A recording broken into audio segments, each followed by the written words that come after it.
그런 저만의 실무 문제 풀이 강령을 만들었어요. 무조건 지켜야 된다라는 마인드로 법규가 7점이 나왔어요. 안녕하세요. 하우패스의 실무 강사 김승현입니다. 자, 오늘 합격자분들 인터뷰 나누고 있는데요. 박서연 평가사님 한번 만나보도록 하겠습니다. 안녕하세요. 쑥스럽겠지만 자기소개 한번.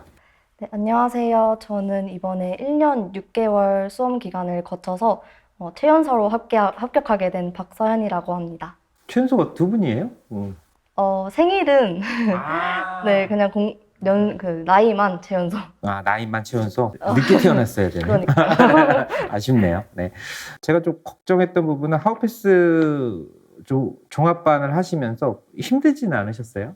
저는 오히려 좋았다고 생각하는 게 다른 고민 없이 그냥 그 커리큘럼 그대로 따라가기만 하면 되니까 네, 저는 그냥 좋았던 것 같아요. 그러면 뭐 2차 위주로 한번 좀 여쭤보면 실무하고 이론 법규 이 세 과목 하시는데 꼭 내 후배분들한테 꼭 이런 부분들은 이렇게 해라 라고 노하우 정도 한번 얘기해 주실 수 있을까요?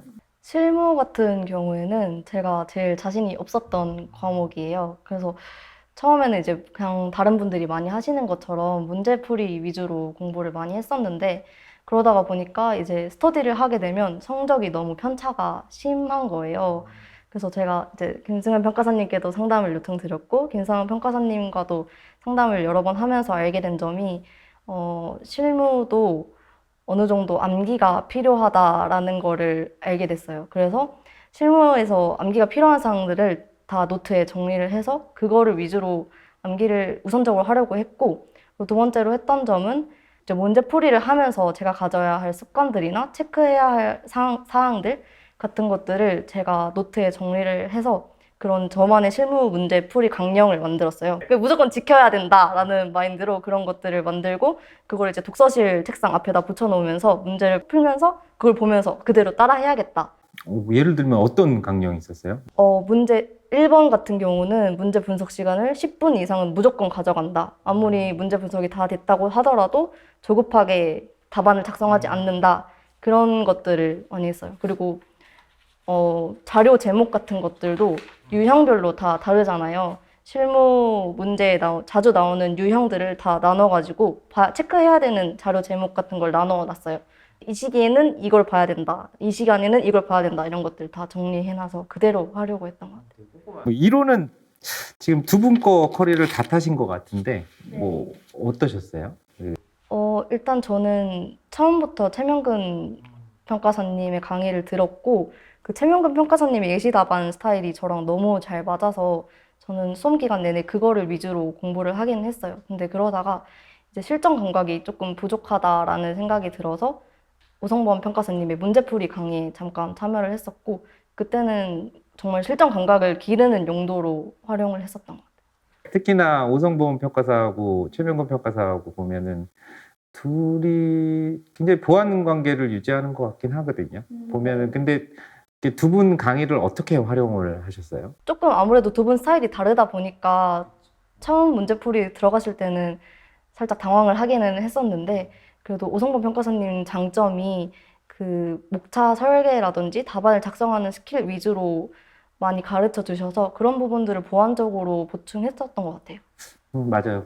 그래서 제가 보완제라고 네, 얘기를 맞아요. 하는 거예요. 그래서 최명근 평가사는 1 더하기 1은 2다라고 얘기를 해주는 편인데 또 오성범 평가사는 3이 될 수도 있고 많이 될 수도 있다라고 얘기를 해주는 스타일이어서 좀 사고로 확장하는 데는 두 분 다 강의가 괜찮은 것 같다는 생각을 합니다. 지금 보니까 법규가 70점이 나왔더라고요. 네, 저도 생각을 못 했었는데 법규 노하우 좀 가르쳐 주세요. 법규는 저도 처음에는 아무래도 법 과목이다 보니까 생소하기도 하고 기본 강의를 들을 때는 그냥 정말 이해하는 식으로만 공부를 했었거든요. 그래서 제가 처음 이제 초시 2차를 들어갔을 때 법규가 7점이 나왔어요. 그러고 나왔는데 이제 그때부터는 법규를 답안지를 어떻게 작성을 해야 될지를 모르겠는 거예요. 그래서 이제 공도 변호사님 문제풀이 강의에 들어가면서 기출 문제를 많이 봤어요. 기출문제 예시 답안을 거의 그대로 암기를 하면서 그러니까 이게 암기하는 데 의의가 있다기보다는 답안을 어떻게 써야 되는지 논리를 어떻게 구성을 해야 되는지 그런 것들을 답안을 쓰는 방법을 익히려고 했었던 것 같아요. 기출 문제를 통해 가지고 네. 사실 법규가 기출 문제가 많이 반복이 되다 보니까 네. 이제 좀 효율적인 공부를 하신 것 같긴 하네요. 보니까. 네. 그리고 제가 가장 잘 했다고 생각하는 점은 판례를 정말 많이 봤어요. 저는 제가 그 문제풀이 강의나 스터디를 참여하면서 느낀 점이 저희 시험 문제가 거의 대부분 판례를 기반으로 출제가 된다는 점이었는데요. 저는 미리 공대 변호사님의 전년도 판례 특강 강의를 수강을 하면서 판례를 정말 최대한 많이 익히려고 했었던 것 같아요. 전공이 뭐 경영학과예요. 사실 근데 저는 그냥 암기에 자신이 있는 편이어서 판례 내용을 거의 그대로 암기를 했었거든요. 네. 왜냐하면 판례만 안다고 해서 사실 법규 답안지가 잘 써지는 건 아니거든요.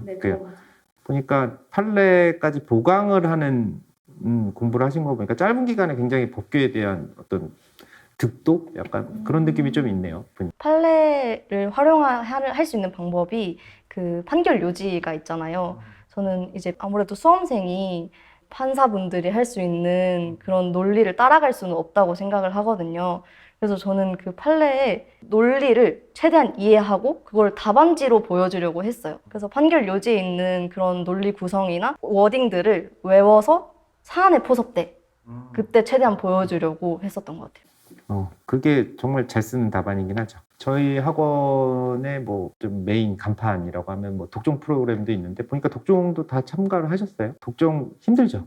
저는 딱히 힘들다고는 안 느꼈고, 수험생들에게 좀 추천해 볼 만한 컬인가요? 그게? 네, 저는 정말 추천을 하는 게 저는 제 개인적으로 독종이 딱 두 가지 장점이 있다고 생각을 하거든요. 일단 첫 번째로 시간 관리 측면이고, 두 번째로 이제 기본적인 암기를 한정된 시간 내에 빨리 해결해 버릴 수 있다는 게 되게 좋았어요. 독종 프로그램을 하면서 아침에 쓸 수 있는 시간을 그냥 거기다 다 투자를 해버리고 오후는 제가 자율적으로 사용하면서 시간 관리를 되게 효율적으로 할 수 있었고요. 그리고 이론이나 법규 같은 경우에는 조문이나 의의 같은 거를 무조건 어쨌든 단순히 암기를 해야 되는 사항이 있잖아요. 근데 저는 그걸 독종 자료를 통해서 그냥 그 시간 안에 끝내버리자 하는 마인드로 그때 다 외웠었거든요. 사실 그러라고 독종을 만든 건데 그리고 별도의 커리큘럼으로 인식하시니 다들 부담을 좀 느끼시는 것 같아요. 정확히 취지를 잘 이해하신 것 같아서 감사드립니다. 마지막으로 뭐 수험생활 하시면서 혹시 후배 평가사분들에게 합격자로서 꼭 해주고 싶은 말이 있을까요? 일단 이 수험 생활이라는 게 끝이 보이지가 않잖아요. 불확실한 상황이고 저는 수험 생활할 때 가장 힘들었던 점이 그런 불확실성이었거든요. 어떻게 제가 될지 모르고 그래서 이걸 한다고 될까 이런 생각들을 되게 많이 했었는데 그때마다 저가 항상 되뇌었던 말이 그래도 어떻게 해야지 였어요. 고민이 많고 좀 안 될 것 같이 느껴지고 좌절감이 들더라도 어쨌든 본인이 선택한 길이잖아요. 이 일을 하기로 마음을 먹었다면 한번 그래도 어떻게 해내야지 하는 말을 진짜 실제로 한번 해보면 그냥 하게 돼요. 그냥 열심히 하라는 말입니다. 네. 네.